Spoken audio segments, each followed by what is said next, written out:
नमस्कार, आप देख रहे हैं जस्ट इंडिया। मैं हूं आपके साथ काजल ठाकुर। खबरों की शुरुआत करेंगे, उससे पहले हेडलाइंस के प्रायोजक हैं Micron lights counts on us, group of industries, Asian colour coated स्पात limited, Oscar super speciality hospital and trauma centre, रंश किया showroom in Rohtak and Bahadurgarh. Showroom पर आइए, टेस्ट ड्राइव ले और गाड़ी बुक कराइए।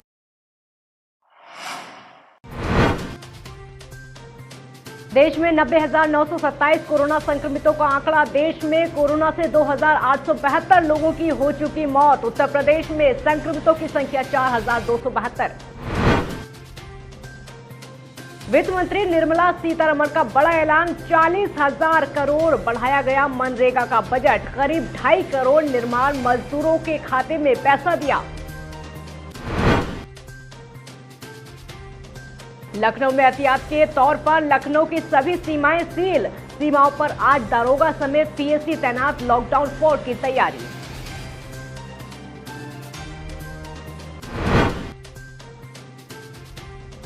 और योगी के मंत्री उदयभान सिंह का विवादित बयान, बोले हम मजदूरों को सुविधाएं मुहैया करा रहे हैं, मजदूर खेतों में से चोर डकैत की तरह भाग रहे। कोरोना वायरस महामारी का कहर देश और दुनिया में लगातार जारी है। दुनिया भर में कोरोना की वजह से अब तक 3 लाख से ज्यादा लोगों की मौत हो चुकी है। भारत में अब तक का आंकड़ा अगर आपको बताएं तो कोरोना के अब तक के जो आंकड़े हैं 90,927 हो चुके हैं, यानी 90,927 केस सामने आए हैं, जिनमें से 2,872 लोगों की मौत हो चुकी है, जबकि 34,109 लोग ठीक होकर डिस्चार्ज हो चुके हैं। वहीं उत्तर प्रदेश में कोरोना वायरस से संक्रमित मरीजों की संख्या में लगातार इजाफा होता जा रहा है। लखीमपुर खीरी में डॉक्टर समेत 10 प्रवासी मजदूर और हरदोई में 4 नए संक्रमित मिले हैं, जिसके बाद यूपी में संक्रमितों की संख्या 4,272 हो गई है। वहीं मथुरा और सहारनपुर में प्रवासी मजदूरों के सब्र का बांध टूट गया है। मजदूरों ने हाईवे जाम करके प्रदर्शन किया। यूपी में अब तक इससे 95 लोगों की मौत हो चुकी है। तो उत्तर प्रदेश में लगातार आंकड़े बढ़ते चले जा रहे हैं। संक्रमित लोगों की संख्या में इजाफा होता जा रहा है। आज वित्त मंत्री निर्मला सीतारमण ने 20 लाख करोड़ रुपए के आर्थिक पैकेज से जुड़ी 5वीं और आखिरी चरण की घोषणाएं की हैं। इस पैकेज में लैंड, लेबर, लॉ, लिक्विडिटी पर जोर दिया गया है।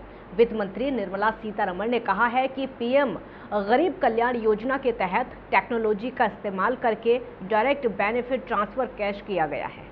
इसके तहत 8.19 करोड़ किसानों के खाते में 2-2 लाख रुपए दिए गए हैं।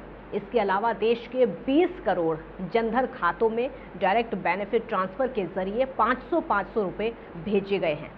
उज्ज्वला योजना के तहत 6.81 करोड़ रसोई गैस धारकों को मुफ्त सिलेंडर दिया गया। इसके अलावा 2.20 करोड़ निर्माण मजदूरों को सीधे उनके खाते में पैसा दिया गया।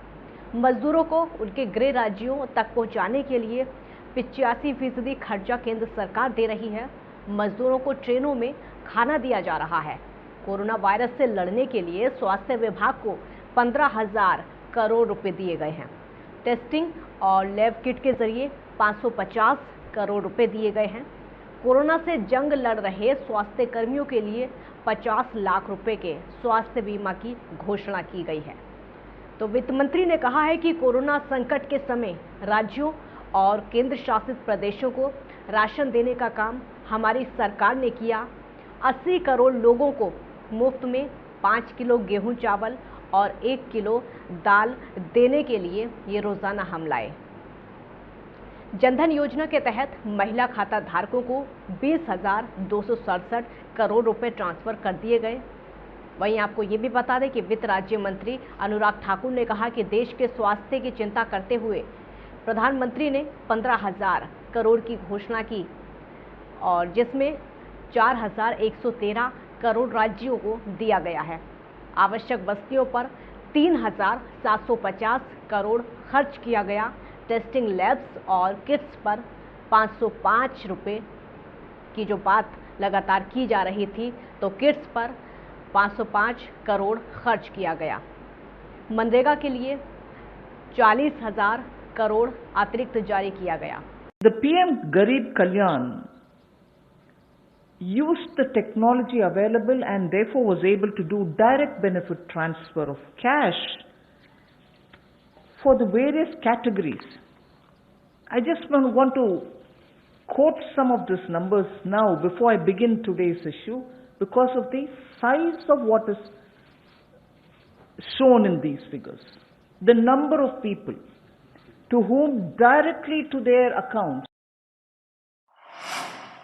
उत्तर प्रदेश की राजधानी लखनऊ में लॉकडाउन 4 की झलक देखने को मिल रही है, क्योंकि सभी सीमाएं शनिवार रात को ही सील कर दी गई थी। पुलिस आयुक्त सुजीत पांडे के मुताबिक श्रमिकों की सुरक्षा और उन्हें सकुशल घर पहुंचाने के लिए ये निर्णय लिया गया है। सभी सीमा पर अतिरिक्त पुलिस बल के अलावा पीएसी भी तैनात की गई है। लॉकडाउन का पालन कराने के लिए पुलिस आयुक्त ने हर सीमा पर 2 प्रभारी निरीक्षक, 8 दारोगा, 30 सिपाही और 1 प्लाटून पीएसी बल तैनात किया है। पुलिस आयुक्त का कहना है कि राजधानी पहुंचे श्रमिकों को सुरक्षा के मद्देनजर शकुंतला मिश्र विवि ले जाया गया और वहां से उनके घर गंतव्य तक रवाना किया गया। फिलहाल लॉकडाउन 4 की जो तैयारी है वो दिखने लगी है। सभी एसीपी को उनके क्षेत्र में पड़ने वाली सीमाओं पर निगरानी रखने और श्रमिकों की सुरक्षा व्यवस्था सुनिश्चित करने को कहा गया है। उत्तर प्रदेश के औरैया में हुए दर्दनाक सड़क हादसे पर सीएम योगी के एक मंत्री ने विवादित बयान दिया है। आपको बता दें कि इस भीषण सड़क हादसे में 24 मजदूर काल के गाल में समा गए, जबकि 20 से ज्यादा मजदूर गंभीर रूप से घायल और अस्पताल में भर्ती हैं। लेकिन 24 मजदूरों की मौत के बाद मामला राजनीतिक तूल पकड़ता जा रहा है। एक तरफ तो मुख्यमंत्री योगी ने मृतक मजदूर और घायल मजदूरों के परिजनों को मुआवजे का ऐलान किया है, लेकिन वहीं दूसरी तरफ उत्तर प्रदेश सरकार में सूक्ष्म, लघु और मध्यम उद्योग राज्य मंत्री उदयभान सिंह ने सड़क किनारे चलने वाले मजदूरों को चोर और डकैत बताया है। यूपी सरकार के राज्य मंत्री चौधरी उदयभान का कहना है कि हमारी सरकार इन मजदूरों को खाना दे रही है, पानी दे रही है, इन्हें वाहन उपलब्ध करा रही है। इसके बावजूद भी ये मजदूर खेतों में चोर डकैत की तरह भाग रहे हैं। तो जो बन पड़ा वो कर रहे हैं। अब हो गया हादसा तो भाई इसके लिए यही कह सकते हैं कि संवेदनशीलता हमारे उनके साथ में, प्रभु उनकी आत्माओं को अपनी शरण में ले, लेकिन उसमें किसी ने भी हादसा को आमंत्रित नहीं किया है। सच्चाई यह है कि यदि वो धैर्य नहीं छोड़ते, हम रोज भुगत रहे हैं, रोजाना इसी काम को कर रहे हैं। हमने जगह जगह स्टॉल बना रखी हैं, खिचड़ी बना रहे हैं, खाना बना रहे हैं, भट्टियां लगा रहे हैं, वहीं रोक रहे हैं। कुछ लोग रुक रहे हैं, कुछ लोग नहीं रुक रहे। खेतों में से भाग रहे हैं, मेड़ों पे से भाग रहे हैं, ऐसे भाग रहे हैं जैसे चोर और डकैत हैं। आगरा में कांग्रेस जिलाध्यक्ष ने राज्य मंत्री उदयभान सिंह और डीएम पर प्रवासियों को लेकर हमला बोला है। क्या कुछ कहा, आप भी देखिए। आगरा के डीएम ने आज अपनी ओछी मानसिकता का परिचय दिया है। एक प्रवासी मजदूर महिला जो अपने बेटे को अटैची पर लिटाकर ले जाती हुई है, उस समस्या को देखकर हमारे पत्रकार भाई ने जिलाधिकारी महोदय से पूछा, उसकी परेशानी के बारे में बताया तो जिलाधिकारी महोदय के शब्द थे कि ऐसा तो होता रहता है बचपन में। डीएम साहब, मुझे तो ऐसा लगता है कि शायद आप अपना मानसिक संतुलन खो चुके हैं, आपको अपना इलाज कराना चाहिए। बहराइच में एक दामाद ने ससुर को गोली मार दी। दरअसल जो मामला है थाना मूर्तिहा के मजरे सहजरामपुरवा का है, जहां रहने वाले एक व्यक्ति ने अपनी बेटी की शादी मजरे के ही देशराज के साथ की थी, लेकिन दामाद द्वारा उसकी बेटी के साथ मारपीट रोजाना की जाती थी, जिसके चलते दामाद एक दिन अपने ससुराल में पहुंच गया और मामूली विवाद में अपने ससुर को गोली मार दी। उसके बाद मौके से फरार हो गया। स्थानीय लोगों ने पीड़ित को जिला अस्पताल में इलाज के लिए भर्ती कराया, जहां से पीड़ित को लखनऊ रेफर कर दिया गया। आरोपी के परिजन भी मौके से फरार हो गए।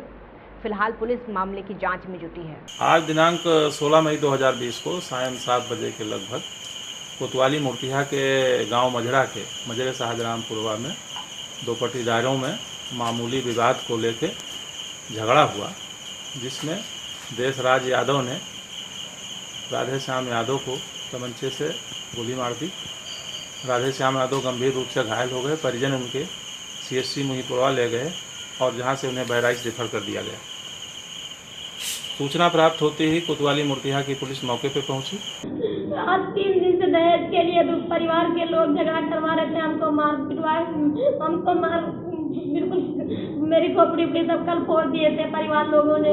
और उसने देशराज ने, कैलाश ने और दिनेश ने, गुड्डू ने और लयकराम वहाँ का और ये सब मिलकर और ये श्रीनाथ प्रधान ने ये सब मिलकर मेरे बाप को मरवा दिया गोली से। खबरों में फिलहाल इतना ही। देखते रहिए जस्ट इंडिया। नमस्कार।